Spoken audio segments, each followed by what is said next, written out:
Hello friends, Supriya Odia kitchen को आपण मानक स्वागत। आज आम बनैबा पनीर मसला। तो चलतु एबे आमे स्टार्ट करिबा। आमर रोसे आइटम पे दरकार पनीर, टमाटो, कंचा लंका, काजू, अदा। मु सब जिनस गुड़ाक काटी रखी देइछि।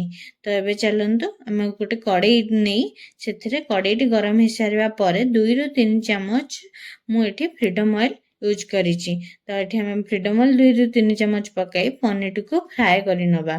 तो देखो आपण जदि चाहिए पनीर को आपण कंचा रखिपारे। तो देखो एबे हमर पनीर टी आस्ते आस्ते फ्राए हो आसलानी। तो आम को गोटे काढ़ी नवा। तो देखो ये पनीर केते भल भाव फ्राए हो सारी।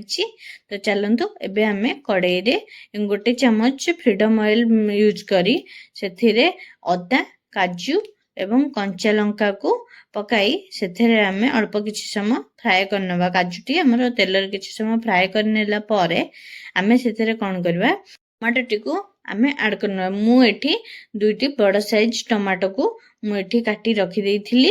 तो एठी आमे टमाटो टी को फ्राए करी एपट सेपट करी फ्राए करनवा। तो देखंतु टमाटो टी हमरा सिजिबा पई अल्प किछि लूण एठी मु पकाई नीची।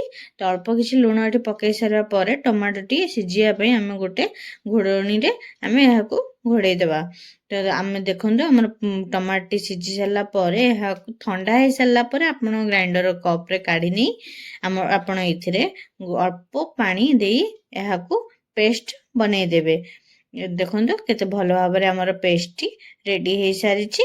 तो एबे चलंतु गोटे कड़ाई रे आमे सेथिरे फ्रीडम ऑयल 2 ରୁ 3 चामच पकाई दालचीनी, गुजराती एवं जीरा को पकाई नवा। तेल मन रखंतु तेलटी गरम हो सारा परे आमे ए सब को पकाई नवा।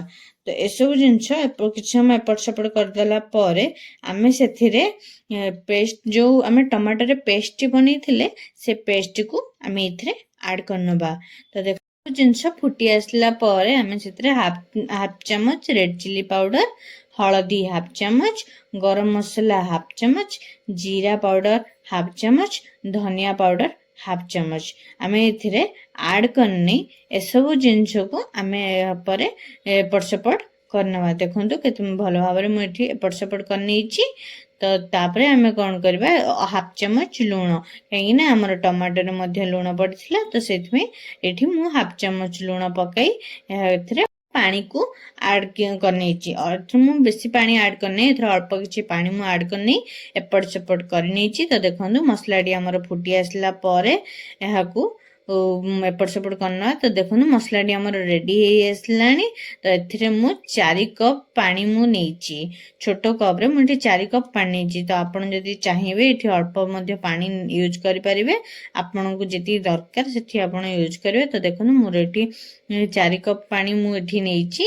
तो गैस रो फ्लेम को मु एठी हाई करनी प्रथमे पानी टी को फुटै नेची।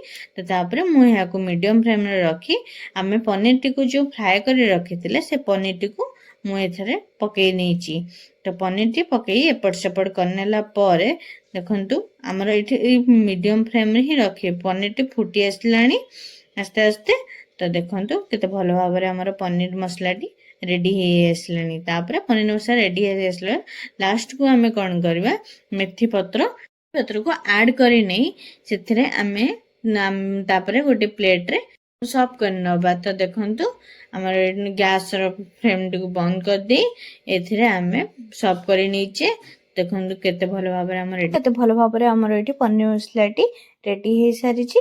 तो आपण एहा को पूजा पर्वणी रे आपण एहा को ट्राई करि परिबे बिना प्याज रसुण। मु पनीर मसलाटी को मु रेडी कर देछि केते भलो भाबरे एवं सहज उपाय रे।